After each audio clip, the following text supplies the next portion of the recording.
Hello, this is the first video in a series of videos related to our business project.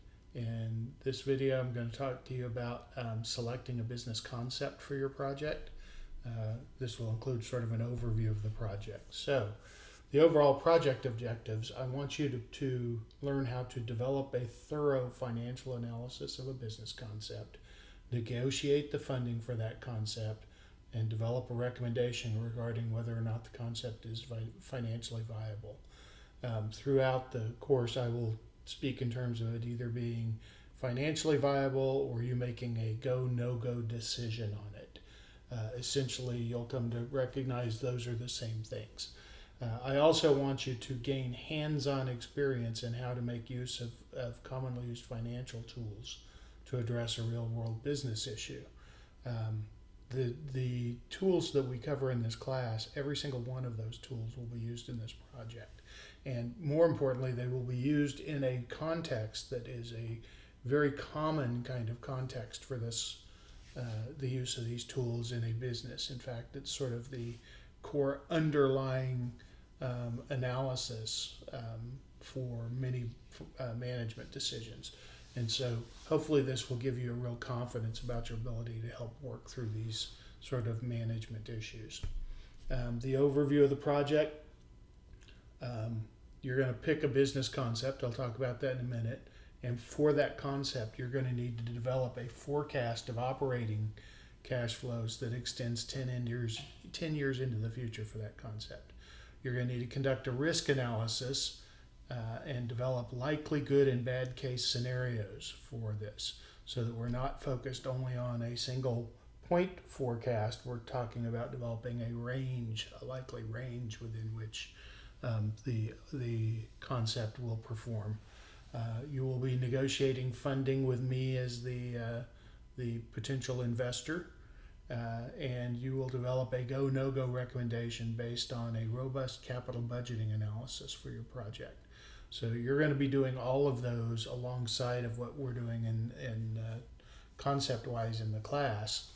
And based on, I wanted to tell you that up front so that you can have that in mind when you pick your concept. So in selecting your concept, I want you to focus on first, what unmet consumer need or want you are trying to address, not just on something that you think will be fun or something that you think will make lots of money. One of the things that I find most challenging in this project for students is that they don't start with an unmet need, and as a result of that, when it comes to trying to find support for revenue estimates, there is very little information to support the idea that anybody would actually want or need or pay for the thing that the underlying concept. So when I talk about an unmet consumer need, a lot of people get confused about that. It's a want or a need. Sometimes it's just something that they want, not something they need. I understand that, but its key is it's something that they're willing to pay for. And usually, your concept will fall into one of three categories in terms of customer need. One, there simply are no offerings. The need is out there, but it has not been met in any way, and so that might be, some sort of new problem or new ability to address a problem that has arisen over the last, month, 2 month, year, 2 year, whatever it is, and just nobody's really stepped up to commercialize that and figure out how to address that. The second possibility is just a poor quality offering, and so think of it this way. Customers do have choices for how to meet this need, but they have issues with the choices that are available to them. They are not of the quality that they want. They may not be as convenient as they want. They may lack some features. They may be too hard to access. Could be any of those number of things. And so what you're talking about then is is taking something that maybe is relatively well understood in general in terms of a business idea and improving on it or giving it a twist. And so rather than being a truly innovative, we've never seen something like this to address this problem before, like the first category, this is more of an adaptive approach where effectively you're saying, well, what is out there is okay, but it's not great. It could be a lot better, and so I'm going to adapt it or modify it to make it better. And the third category is somewhat like the second one. It is an adaptive approach, but it focuses less on quality and more on price. One of the examples that comes to mind for this that I've seen a lot of lately is the razor blade company. Honestly, I can't even remember the name of the company, but effectively, their advertising is that for years there has only been one razor blade company. They've monopolized the market and they've raised the price of disposable razor blades to an astronomical height. And so they just simply have come in and said, look, there's no reason razor blades needs to cost that much. Our razor blades are just as good as theirs. And so this is, we're going to open a business where we simply sell essentially the same product, but we're willing to price it lower. And we think that we can compete on that. I would suggest, just in terms of some guidance for you, when you're thinking about your industry, that you may want to pick one that you know or at least have an interest in. Sometimes I find people pick an industry just because they think they're going to be able to find good information on it, and about halfway through it, they're like, this is just killing me. You might also think about whether or not what you're picking is the kind of thing that there's likely to be some good research on, comparable types of companies and what their revenue levels are and what kind of expenses they have in those levels and what investments are required and so forth. A lot of what we do in forecasting is based on comparables to similar type businesses and so forth, and that's how we anchor our assumptions. And so it's important for you to think about whether or not there will be good information for the kind of thing that you're talking about out there. So keep in mind that you are going to have to make some assumptions, and you will have to have some underlying set of facts to support your assumptions. And those will be both related to, on the sales side, customer and price, and on the expense side or the cost side, what the normal ranges of costs are and investment requirements and so forth. In terms of the concept, I am fine with you basing your concept anywhere in the U.S. I would prefer that you not go outside the U.S. Base.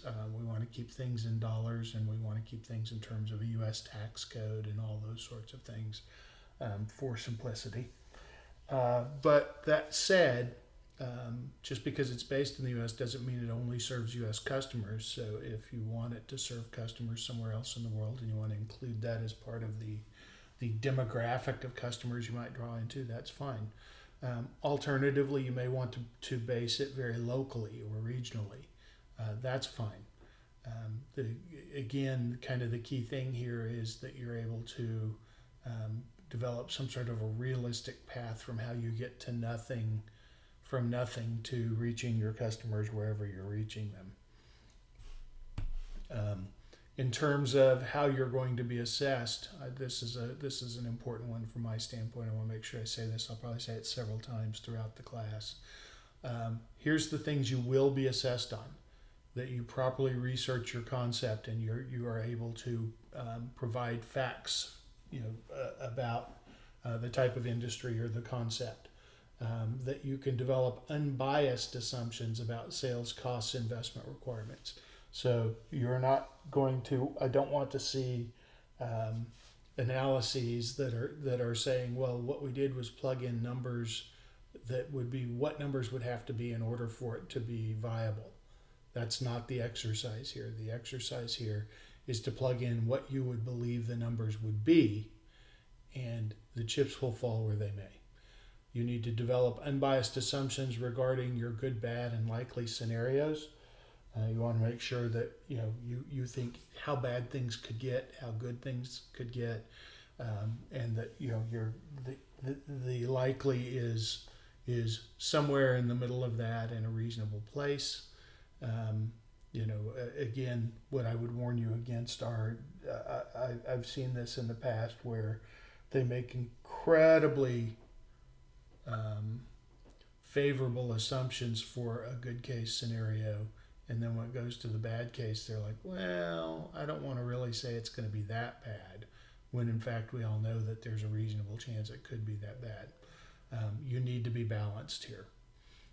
You need to provide an objective opinion regarding the financial viability of the concept. So when it comes to making your go or no-go recommendation, it needs to be an objective recommendation based on the facts and the analysis. And you need to effectively present and explain each of the milestones in the analysis. You'll see the project structured around milestones, and milestone presentations that you need to have done the analysis properly, have it done in time to get it into your presentation, and you need to be able to explain what's going on with the analysis effectively. The key thing that you will not be assessed on is whether or not the concept's financially viable at the end. So keep in mind that the whole point of companies doing this is that in the beginning, everybody thinks their idea might be a good financially viable idea, but only a portion of those actually wind up being financially viable by the time they get to the end. You, as a manager, your job isn't to always pick the winner or always be the one that comes up with the winning idea. It is to sift through the ideas and make sure that you only pursue the ones that have the best opportunity of succeeding. And so the key here is that you be focused on doing a proper analysis, let the chips fall where they may in terms of whether or not your concept ends up being viable or not. And that will be more than enough for you to do very well on this project. Last kind of comment here, a couple of comments that are more logistical as opposed to what's in the project. First of those relates to working on it. I'm fine with you working on it individually or as a group. Ideally, I wouldn't want to see more than 2 to 3 people in a group if you're going to do it as a group. Keep in mind the following, though, if you're going to work as a group. I'm fine with you working together to develop the concepts and research information. I'm fine with you using some class time to coordinate with your group, provided that you're not interrupting any other mentoring activities that are going on in the class.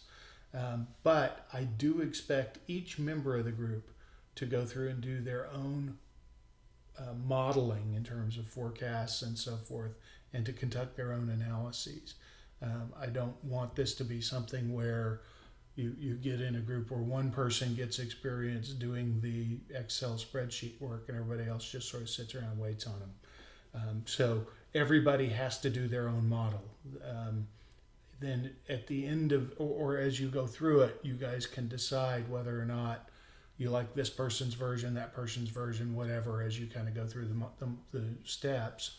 And you can take that extra effort to roll it into a acceptable group version if you wish. So I guess my point on that is a lot of people lean towards the group option thinking, oh, by doing that, we'll split the work and it'll be a third less, a half or a third the work for everybody because he'll do the model, they'll do the research, whatever else. No, I don't want that to be the reason you work as a group. If you're going to work as a group so that you can brainstorm together and you can get the benefit of everybody's thoughts. But I need each of you individually to go through all the steps and gain experience doing all the steps.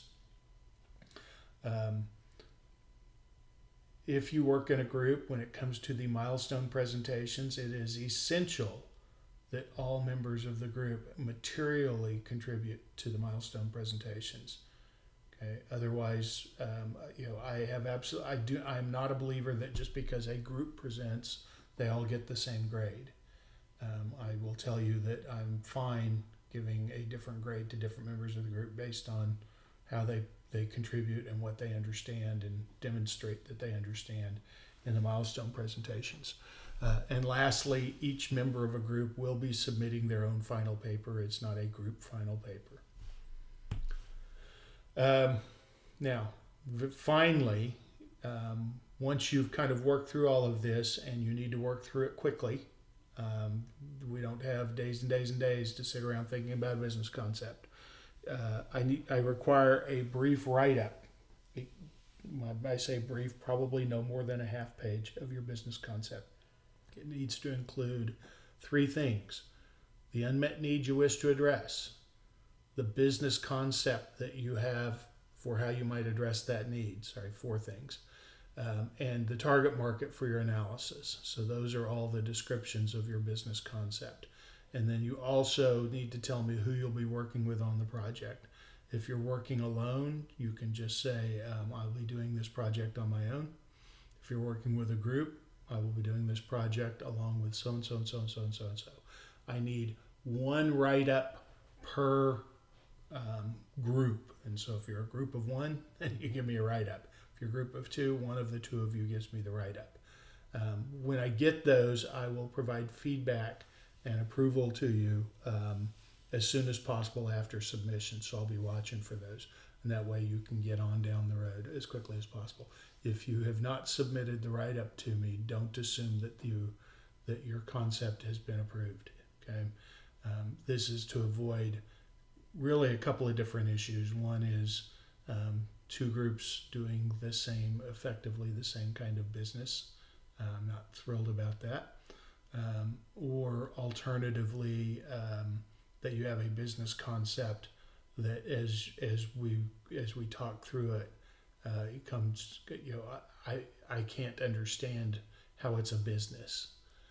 So for example, I have had situations where people would propose an idea and it's not a for-profit business. There is a need out there and they have an idea for addressing the need, but it's more of a charity than a business. And this is not a class about evaluating charitable ideas. It is about business concepts.